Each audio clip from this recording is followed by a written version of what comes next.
Welcome to Phenomenon, a paranormal podcast. Don't fear the unknown.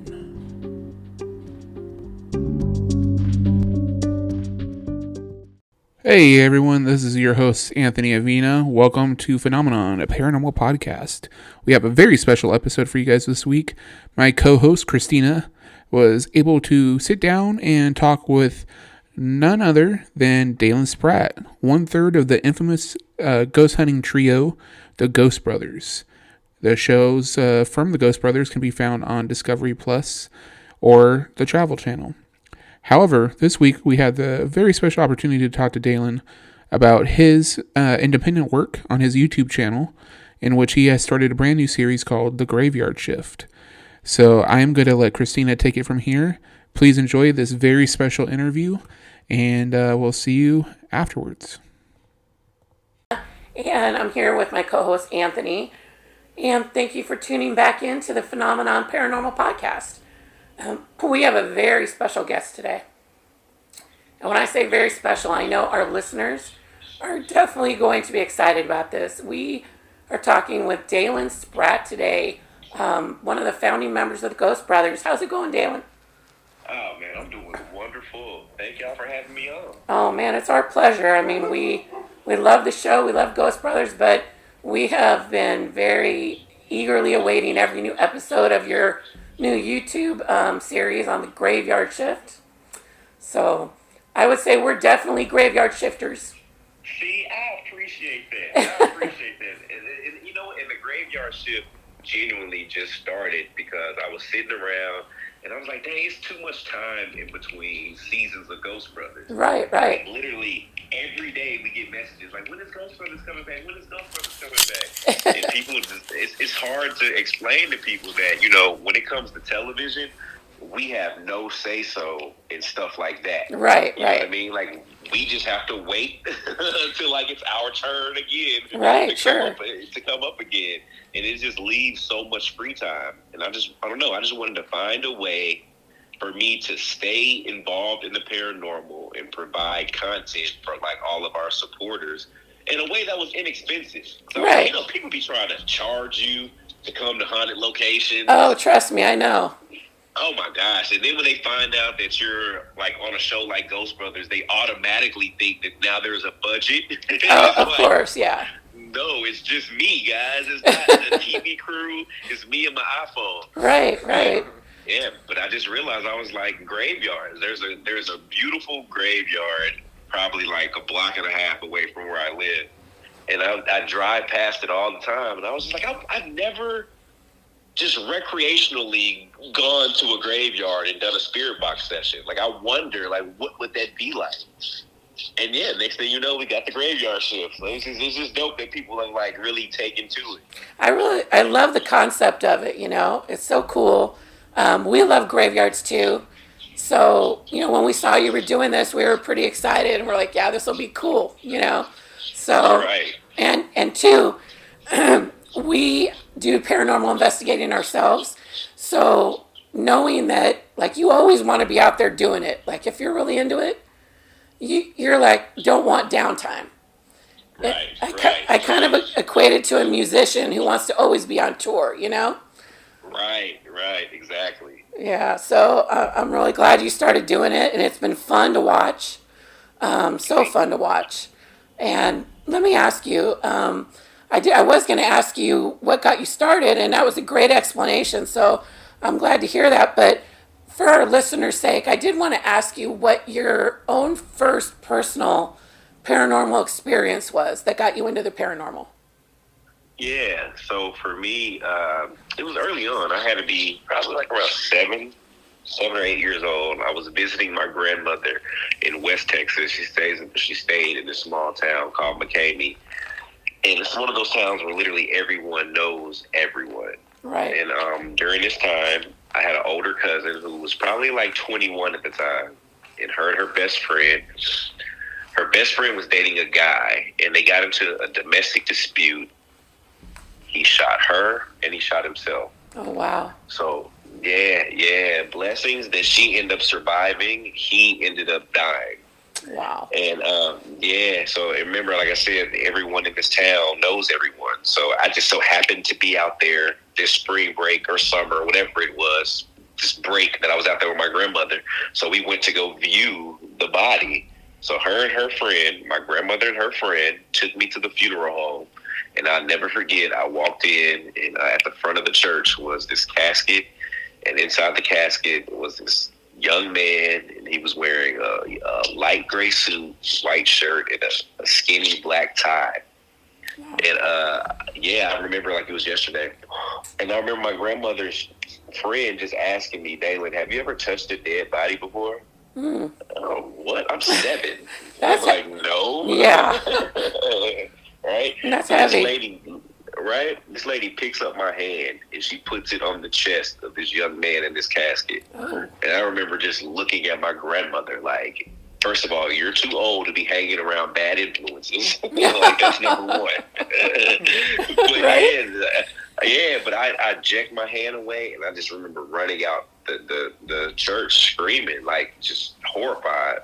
And it was that night I was at my grandmother's house, sleeping on the couch in the living room, and I woke up in the middle of the night. It had to be probably like 2, 3 o'clock in the morning, and I looked into the kitchen, and literally standing in the door frame was that same young man wearing that same light gray suit jacket, white shirt, and a thin black tie. Wow. And he was just staring at me. And I screamed at the top of my lungs. And my grandmother came running in the room. She grabbed me, and she was like, what's wrong? And I just pointed, and she looked, and nothing was there. And I just always wondered, like, was I dreaming? Or did I see something that I really thought that I saw? Right. And then now as an adult, and as long as I've been doing these investigations and stuff, now I know what an attachment is. Exactly. Or what it potentially could be. And I know that probably was exactly what I thought I saw. Right. And not a dream. Yeah. So that was my very first experience, and that's what kind of just opened up my eyes to the idea of paranormal. And I've always had that experience in the back of my mind, until we started doing Ghost Brothers. I mean, that's a lot for a 7-year-old to take in. Yeah. They should have pressed charges on that lady. Yeah, no doubt. Charges pressed on her. No doubt. I mean, it's a blessing in disguise, I guess, later on in your life, that kept you so interested in the paranormal, I guess, to lead you where you are now. Yeah, it definitely was a thought that I never knew I had in the back of my mind. Yeah. And yeah. Wow. That's cool, though. That's quite the story. I mean, everyone's own paranormal experiences are so interesting to me. Right. Well, let me ask you, as far as your YouTube channel, you also do the ghosted and roasted videos that you do with your lovely wife. And I think those are so much fun. And what I really like, too, is that both of you are committed to saying, hey, we think this one is real. We think this one not so much. Instead of saying, yeah, this is all demons or all ghosts or what have you.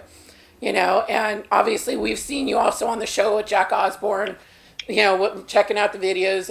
And so we know that you guys have that, like, scrutinizing eye. It came to me that it would be cool to see a spin-off show with you and your wife, maybe going to investigate graveyards at night together. Can you convince her, you think, to do that?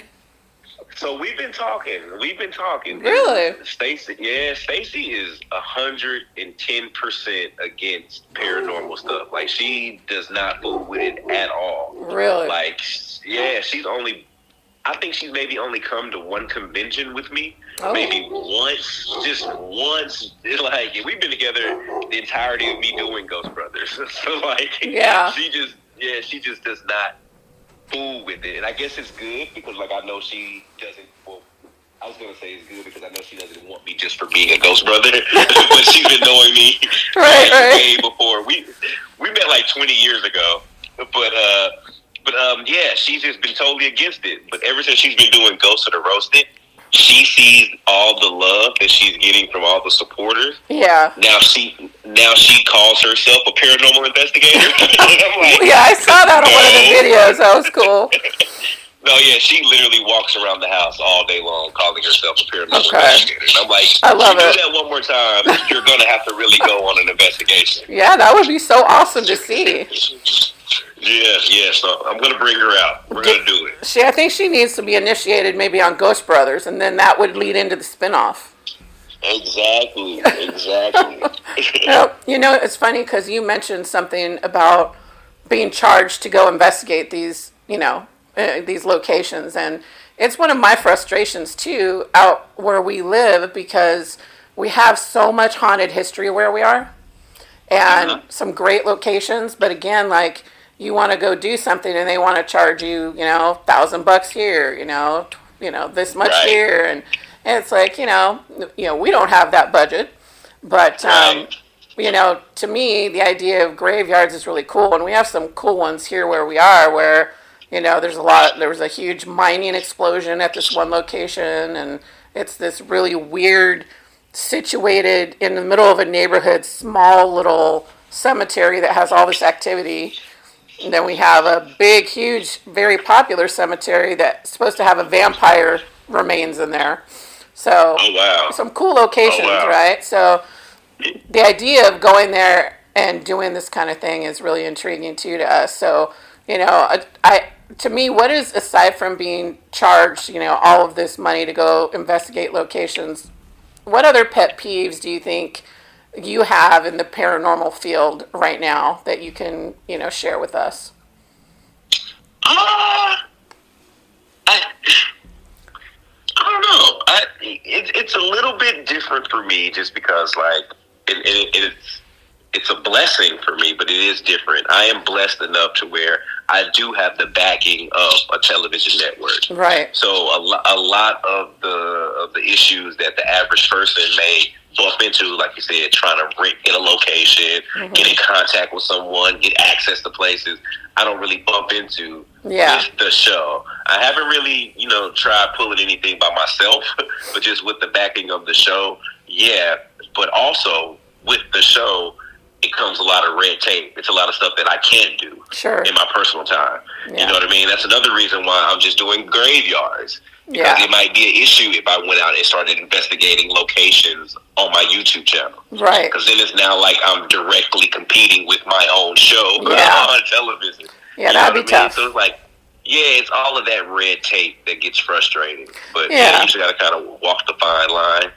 Yeah, I can imagine. I mean, that would be tough. But, that leads me into something else, too, that I was thinking about when I was doing this interview, is that one thing we hear said about the Ghost Brothers in general is how respectful the team is when investigating. And I noticed that, too. You guys are not one of these teams that, go in there trying to, do things that wouldn't be very respectful to anyone who is, a spirit or energy left behind. So it really comes through even more so, I think, on your YouTube channel, is when you're going to these, places of rest for people, you are super respectful to them. So I wanted to ask you, how important is that to you to uphold that really high level of respect when you're out there investigating at these grave sites? To me, that means everything. That was never my intention for people to like pick up on that. And a lot of people tell me that. Yeah. They write messages and say how respectful. And I don't look at it as me trying. Yeah, that's just who you are, right?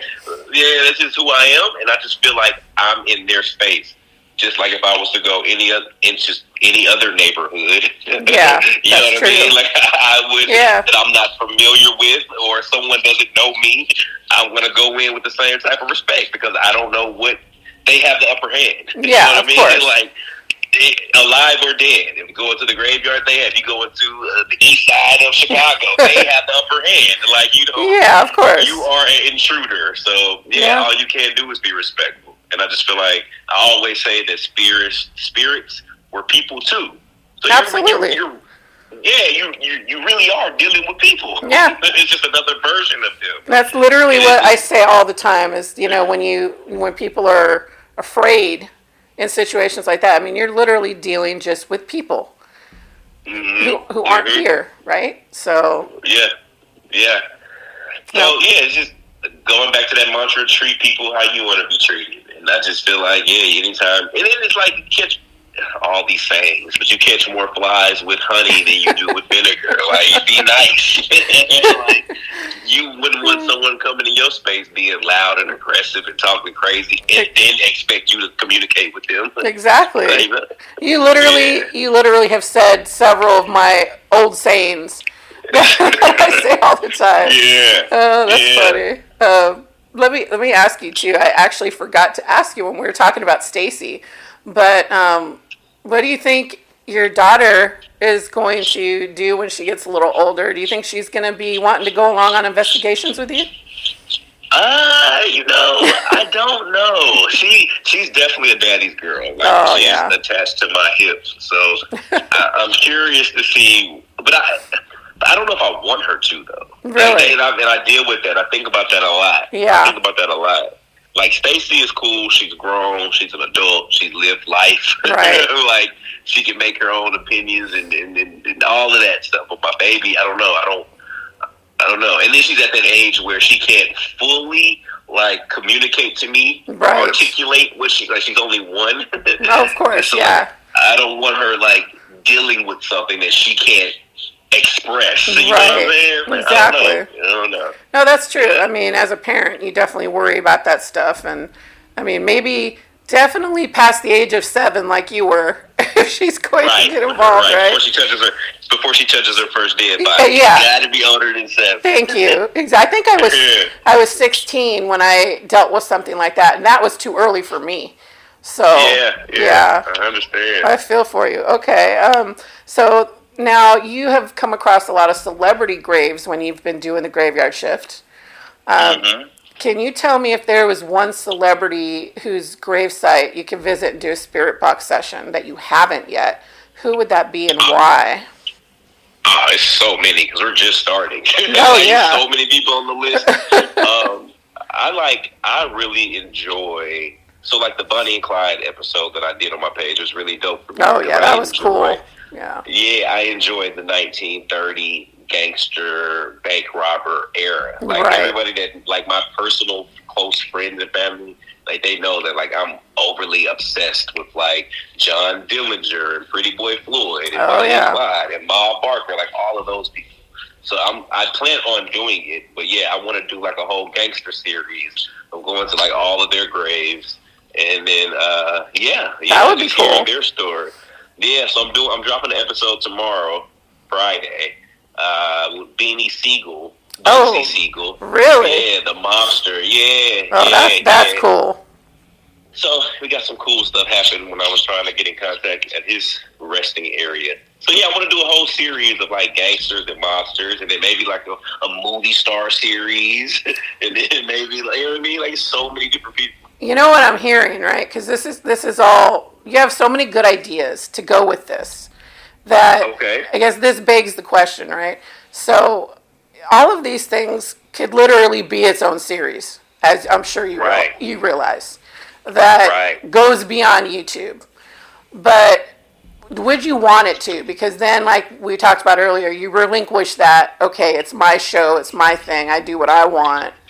And it's, you know what I'm saying? Like, would you want to see it go further or no? I think everything that I'm doing now on YouTube, I kind of want to keep to myself on YouTube. Yeah. And everyone is like, "Where's Marcus? Where's Juwan?" And I'm like, "They're always there. Like, they're gonna come on too." But this is just something that I want to be able to have 100% control over. Yeah. And just be able to just run on my own forever. You know what I mean? I like that. For as long as I want to do it, I can be as creative as I want on my channel. Right. So like you said, all of these different ideas. In my mind, I want you to be able to come to my YouTube channel the same way you go to Travel Channel or Discovery Plus. And 7 days a week, I'm putting all types of content out there with me in it. Yeah. Ghosted and Roasted, The Graveyard Shift, me, Haunted Highway, me, whatever. Just like all these different paranormal, different shows that I shoot. And it's on my channel. And just come, catch your paranormal network. I like that. I really do, because I like that you have the freedom to do what you want. And that gives us really good content. So I'm cool with that. I'm totally cool with that. Oh, cool. My last question here would be, because, obviously we've seen, was it Fright Club, right? Yeah. And there's much more on the clips that you guys go over than just ghosts or spirits, energies, whatever you want to refer them to. There's, cryptids and UFOs and different things.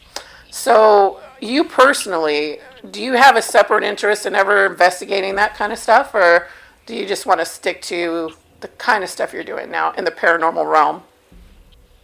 No, man, my eyes are open now. My antennas are up. Like, I think now, like I said, I never really had an interest in ghosts before Ghost Brothers. Like, I had that experience, Right. but I didn't think that wasn't something I dwelled on. That was just something that you would tell, like, when you try to tell a scary story around your friends. You know what I mean? Yeah. Like, it's, outside of that, I never thought about it. You know what I mean? Yeah. It wasn't until Ghost Brothers that I started getting into the paranormal, and I'll never forget, I was at a convention here in Atlanta.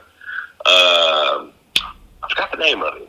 What is the one in Atlanta? Oh gosh, I can't think of it. It's not. No, that's it's Michigan. The big one in Atlanta. I can't think of the name of it. Anyway, I was there, and I was next to the Bigfoot guy. Oh, okay. And this is right when I first started doing Ghost Brothers. And he was like, "Oh, you hunt ghosts?" And I'm like, "Da da da da da, yeah." And I was like, "Oh, you hunt Bigfoot?" And he was like, "Yeah." And I was kind of just looking at him, like giving him a hard time, like, "Really, Bigfoot?" And he was like, "Dude, you're here because you hunt ghosts. So, like, who are you to like?" And I was like, "Damn." It's hardcore though. You're right. Right? You notice there's that big competition sort of thing between cryptid believers and ghost believers. Yeah. It's really funny how the paranormal field is. It can be so, like, I don't know, cutthroat. Yeah, right. But he started, throughout the day, he started explaining to me little things about why Bigfoot is really real. And by the end of the conversation, I was like, holy shit, I need to, like, explore all these things. Like, I believe in everything. Mermaid, Tinkerbell, all of it. Loch Ness Monster, everybody. I feel like all that stuff comes from something. Oh, yeah. You know what I mean? Like something. It may not be that, but it might be something close to that. Well, I think once you're exposed to anything sort of in the paranormal realm, you start to realize that, I mean, anything is really possible, right? So anything. I mean, you had enough experiences on the show and whatnot to, like, kind of go, okay, this is different. Didn't really think about this before, and then there's the people who believe that Bigfoot is an interdimensional being, you know? Oh, wow. And can kind of go in between dimensions, and that's why they've never really been caught. So that's a whole nother aspect. The guy that I talked to, he told me his rationale was, he was like, Dalen, how many deer are there, like, you know, just out and about in the woods? You know what I'm saying? I was like, probably a lot. Yeah. A shitload of deer. And he was like, exactly. But how many times do you and hunters be out in the woods and not see a deer? Yeah, true. And I was like, wow. I was like, yeah. He was like, so there's far less Bigfoot than there are deer. Yeah. And he was like, you don't think that they know how to adapt themselves in the woods the same way a deer does to know how to get lost when you're around? And I was like, damn. Yeah, I never thought about it that way. Well, then, you're right. You've seen enough clips now to where people do catch something that does look not like a bear. Right. And they're walking around upright, and you're like, maybe there's something to this. So, yeah. Exactly. Yeah, I would give anything to see the Ghost Brothers out there hunting Bigfoot, let me tell you, because I could just see Marcus out there just freaking out, which would be kind of great. Oh, my gosh. He would have to have his asthma pump. He would for sure have to have his asthma pump. Absolutely. Going outside looking for Bigfoot. That'd be, well, you know, Jack Osborne's been out there doing it. Maybe you guys could go with him on a little hunt one time. That'd be cool. Yeah, we talked about it, so he might have to make it happen. There you go. There you go. Might have to make it happen. Cool. That's funny. Is there anything else that we can look forward to for this next upcoming set of episodes on the Graveyard Shift that we can tell our viewers or listeners? Yeah. So coming up, we definitely have the Bugsy Siegel episode. That's going to be part of our gangster series. Nice. And coming up, man, I have a couple more friends coming out. So cool. I'm thinking about.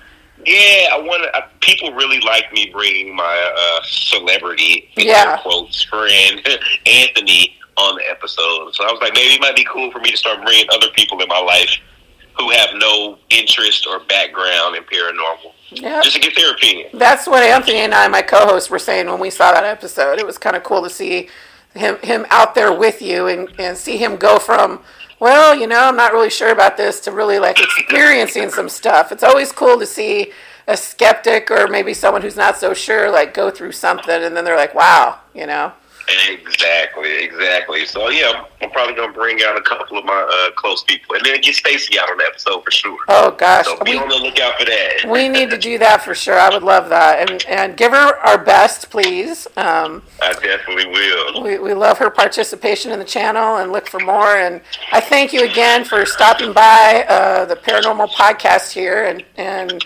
I want to tell you too that there is a really cool, creepy location in the desert of California on the way to Vegas that would not charge you to come out there. That is super creepy, and I know the people, so if you're ever having interest, just let me know. It's a haunted attraction location that has so many creepy sets inside that is actually having a lot of activity after hours. Oh wow. Okay, yeah, I'm gonna have to reach out to you about that. They actually turned down Ghost Adventures to come out. So. Oh wow. Yeah. Okay. Yeah. So Gotcha. People that get to go there always come away really creeped out. So. Yeah.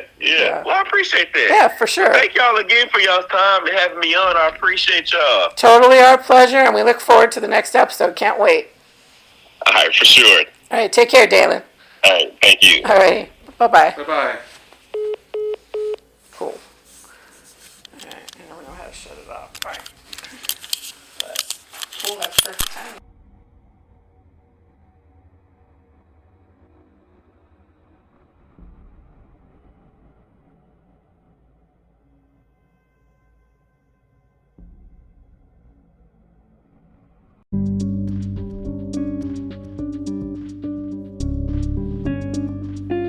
You've been listening to Phenomenon, a paranormal podcast.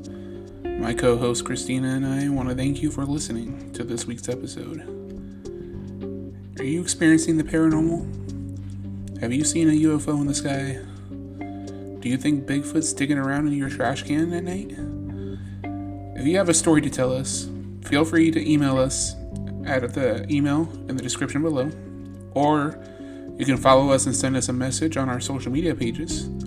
And if you'd like to have your story featured on our podcast, we'd be happy to tell it. Either you can send in an audio recording of yourself telling the story, or we can read the story for you as you have written it. Either way, we'd be happy to share your story. There's a lot of weird things in this world, and there are plenty of stories to be told. So don't forget, don't fear the unknown. Have a pleasant week, everyone.